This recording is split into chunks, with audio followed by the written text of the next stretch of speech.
much. Yeah, I'm going to share my slides.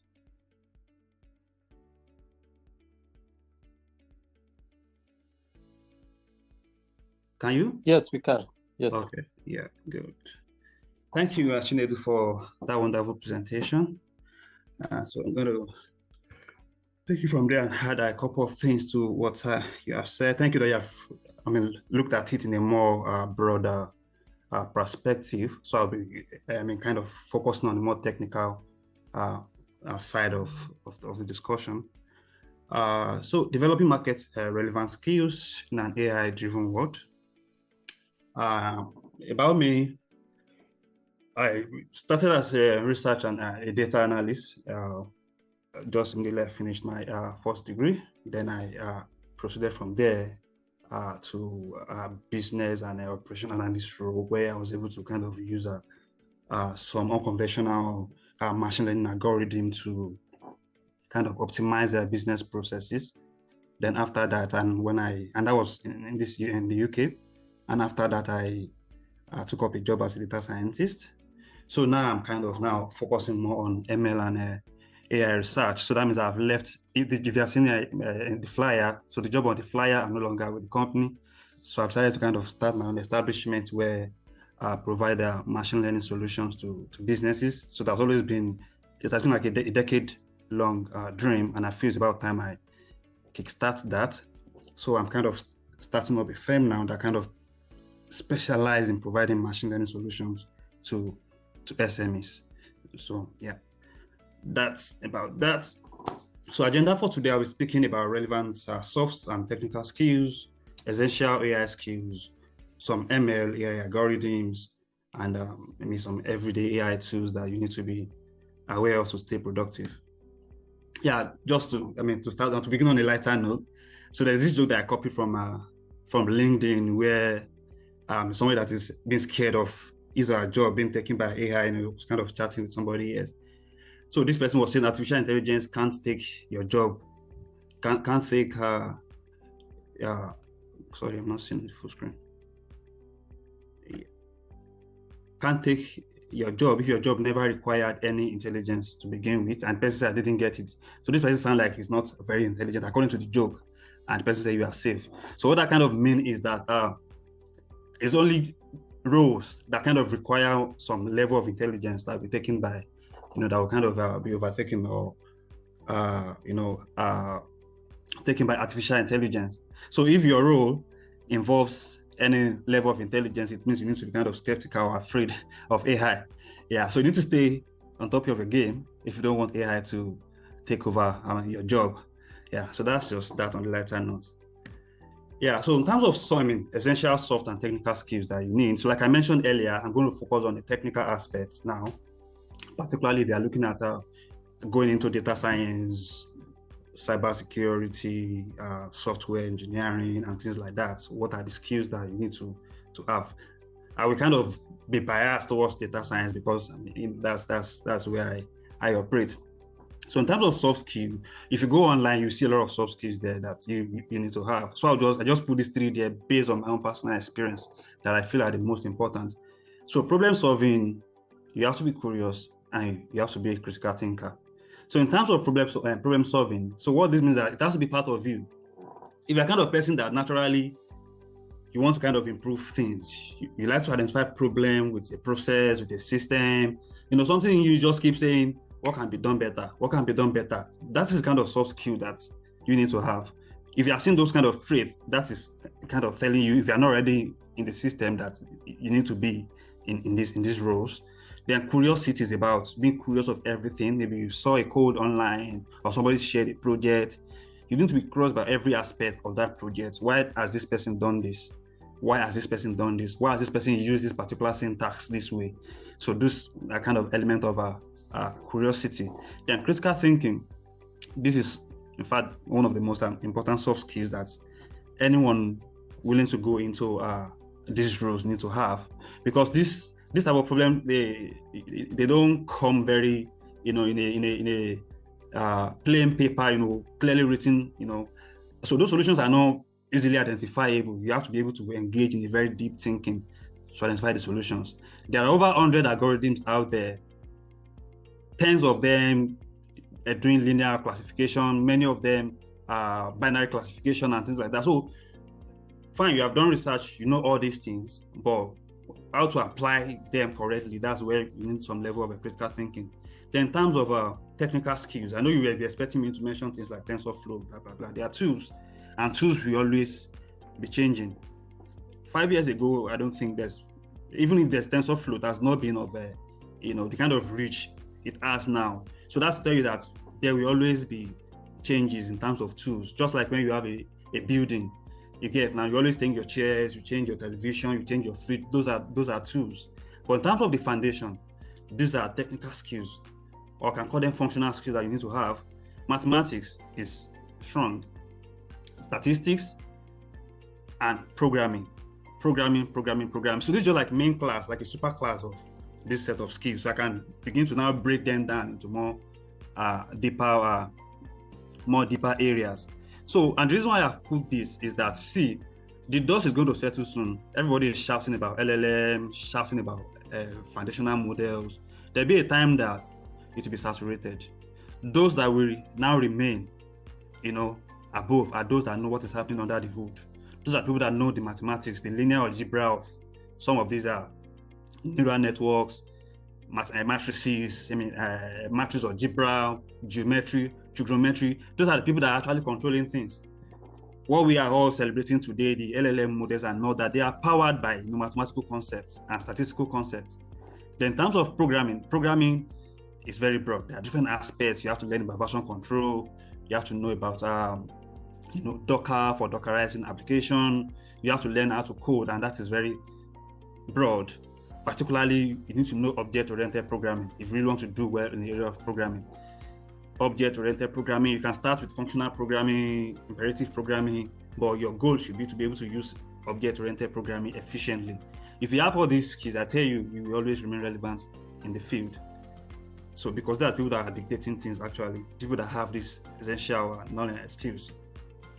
So yeah, continuation of our AI skills and knowledge areas, just to touch a bit of some of the jargons that are out there. We have artificial intelligence, we have machine learning, we have deep learning. Artificial intelligence is just broad on its own. It's like, set of computer systems that have human level intelligence. Then under we now have machine learning. So machine learning are now kind of a part of AI, that are given ability to learn from data, but they are not explicitly programmed, in the sense that they are trained in a way that you still have to trigger them to learn from your data. They are not built to self-learn, to learn on their own. And that's why it is different from deep learning. So deep learning are also computer systems that have been equipped with power to learn on their own. So they just implement them at once, do things like reinforcement learning, you power them with neural networks, and they're able to learn on their own. So some of the LLM, that's why today you are chatting with ChatGPT, it can learn on its own, it can improve on its own. So they are powerful deep learning models. So also machine learning. Now we dwell more a little on this. What everybody used to know, what most people know under machine learning actually reflex-based model. Any model that has to do with using scikit-learn, where you use a random forest, XGBoost, all those algorithms, they are just one aspect of machine learning. So machine learning is like an ocean of several models that people kind of use, carelessly. So machine learning actually range from low-level intelligence to high-level intelligence. So in terms of low-level intelligence, we have reflex models, or we call them feed-forward models. Models that just takes an input and give you an output. For instance, after training some maybe linear regression model, you have trained it, it has learned, you have done the performance evaluation and all that. So you can now, give it an input and expect an output based on what it has learned from the data you have supplied it with. So they are reflex because you give them input, they give you output. That's a reflex. They will now have like a little higher level of machine learning model. We call them state-based model. These are models that kind of deal with a transition between states. So these are models that are used to solve problems like transportation problems. We have like 3 subcategories of them. We have search problems. So and this is where models that are used to solve transportation problems that fall. Then we have Markov decision process. This is where you build simulation models. You simulate models using different simulation models, so to say, to solve a problem that has to do with kind of time variation. So time will not permit for me to dwell on all this specifically, but just to kind of, motivate us and broaden our horizon about how we think about machine learning. Then we have adversarial games, models that are kind of used to build a game like chess now, and is it AlphaGo now. Several games like that, they were kind of built with machine learning algorithms. Then we have variable-based model. That's another level. It's a little higher than state-based model. So this is where you do things like optimization modeling, where you do things like combinatorial optimization, dynamic programming. So it kind of varies. Some dynamic programming models fall under state-based models, some fall under variable-based model. But so you can just research about them, look at different level of these models in terms of level of intelligence and do research. Then we have Bayesian network. Those are advanced models that kind of used to build the powerful applications that we know of today. They now have high level models. That's when you're now using logic. So like some of these LLM models, foundational models, they are high level because they can reason on their own. Low level models don't need intelligence. Once they learn from your data, they act based on reflex. They are not thinking too much. State-based models too, they don't need, so they work based on the state that you are providing them with. The variable-based model, they work based on variable values that you have stored. So the level of intelligence is not as high as high-level intelligence model. Yes. So then also there are several jargons also that we need to kind of also know. So just to kind of ginger us a little and spark some thinking in our head, and also be able to kind of engage in conversations that has to do with some of these concepts. So I will not be able to touch all of them. So, but just I can share the slide for us to kind of read some of them. But the one that you most likely come across are things like a RAG. So what RAG means is that you have a large language model that is generic, built by maybe OpenAI, Google, and all that. They don't understand businesses; they just build it for general purpose. So by implementing RAG means that you now take a particular business data, you maybe store in a database. So when a user pop up a question, it first of all consults the user, the business database. Based on the information it has extracted from the user business data, it supplies it to this large language model. So the model will now react based on the information it has extracted from the business. So that's RAG in the simple explanation. So another one that is most likely come across is prompting. So when you ask ChatGPT, what is this, what is that, what you are doing is you are prompting it. Then we have tokenization. ChatGPT and several other models like that, although you are chatting with them using language like English or whichever language you speak, tokenization, so these models don't deal with the world as you are saying them. They kind of transform them into tokens. So tokens like words that are broken into average of 3 to 4 words. So when you send in those prompts using tokenization model, they'll be broken down into like 3-4 words, and so it makes it easier for computer to understand what you are saying. Then we also have embedding. So embedding is a way of converting some of your text into mathematical representation that computer can understand. So computer does not understand the grammars and all that, so they will convert it to like mathematical representation. We call them vector embeddings. They are kind of floats, numbers that are used to represent your prompts. So computers can understand those things easily, and they can go into the database, fetch the data that they need, and supply you with information. So they will also transform it back to a language that you can understand. What else again? We have transformers. These are specialized neural networks model that takes your input and transform it into output. So just for you to have things to think about, I will not be able to dwell on, to explain all of them explicitly. Yes, so in terms of AI, everyday AI tools, personally for me, I'm okay with ChatGPT because for instance, if you are using the GPT-4 Pro, it's very powerful. I know there are also recent models. So, but I am okay with GPT-4o. Can do virtually everything that I want to do as a data scientist. In fact, recently, because I'm actually doing a program with Stanford School of Engineering, so we're given like some of these complex problems. So there was this particular problem that I was asked to solve. Staring at that problem for 1 hour, I could not understand it. So, and I was kind of doing strong head because I don't want to, because I kind of use these tools, carefully. I don't want it to take the thinking power from me. So I want to be the one to be in charge of the thinking. I know that it has more memory, it's exposed to more information, but I want to be in charge of the thinking. So when I have problems to solve, I try as much as possible to be the one that come up with the solution, the logic. So I can just use some of these tools to improve maybe my codes and all that. So I was kind of being strong-headed. I didn't want to. Strong-headed in Nigeria means that you are being stubborn. So I was like, no, I have to be the one to come up with this solution. And I have a deadline to do it. So I just said, you know what, let me just copy this assignment. I didn't expect it to have an idea of the solution. So I just copied it and pasted the problem. It's a very complex transportation problem.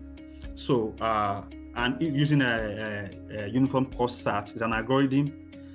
I don't think I've talked about section of algorithm. Maybe I will talk about that later. Okay, yeah, I didn't include the slide. So I'll talk about some of the algorithms.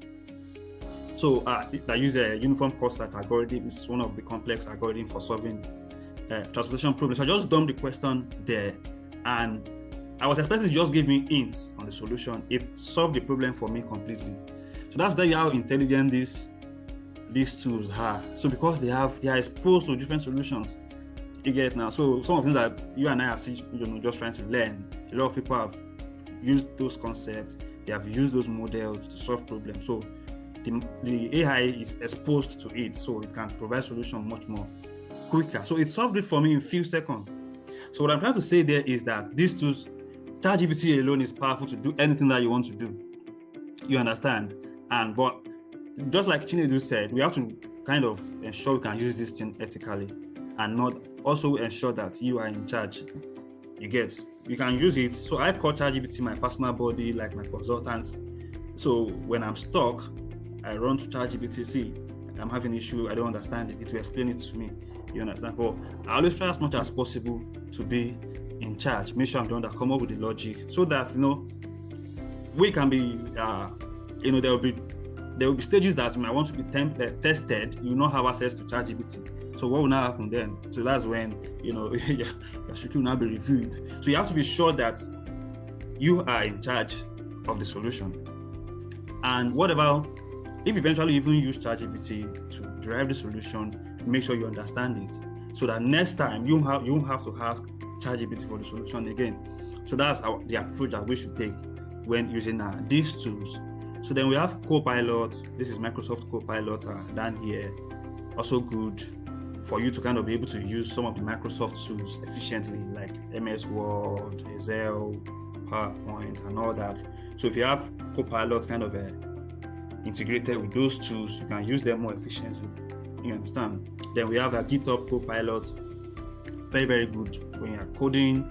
You understand? So to understand, you can even, instead of you writing the code yourself, you can just write like a comment in your code. I'm trying to solve this. And so by the time you start coding, Copilot starts suggesting, a line of code that you should use for you. So these are tools that I think are very, very essential for anybody willing to go into technical roles, like maybe you want to be a data scientist, be AI engineer or machine learning engineer, those kind of technical roles. I think these tools are good for you, so you don't have to waste money on several tools like that.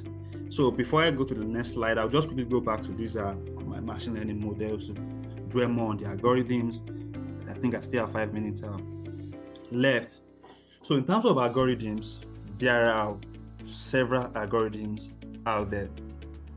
So, but these models, these machine learning models, are kind of a way of grouping this algorithm into different classes. So under Reflex, we have several algorithms, like the ones that we use with scikit-learn. We have things like random forest. So random forest, so let me just quickly dwell on that a little. is a particular machine learning algorithm that kind of randomizes almost every stage of the modeling from data selection. So you supply it with the data. So let's say you supply with data with about 100 rows. So what it does is that it kind of selects a sample of the data. So it randomizes. So randomly it selects some rows from the 100 rows that you have. So it will still be, the sample data will still be 100 rows, but because it has sampled it randomly with replacement, that means that it's picking one row, it's replacing it. So there'll be repetition of some rows. So although you still end up having like 100 rows for the new sample, but some of the rows will not be repeated. So the idea is just to kind of, expose your model to different variation of data sets. So if you now supply with like several randomized data and is able to learn, you'll be able to do well when it is exposed to like a new situation. Now, when you want to test it. So that's that. So we have XGBoost. It's another kind of algorithm under reflex-based model that use different approach. So XGBoost kind of, or let's say boost, I think we call it boosting. Random forest use bootstrap method. XGBoost, they are kind of categorized under boost. I'm trying to remember the right words now. So all of them actually they are grouped under ensemble models because they use decision trees to kind of determine efficient model or the most fitting model. That's that about that. Then there's also one thing I want everybody here willing to go into data science to know before you even start dealing with frameworks like scikit-learn. Know what is happening under the hood. And this algorithm is very important. We call it stochastic gradient descent. So start from there. It is very, very important for you to know how stochastic gradient descent works.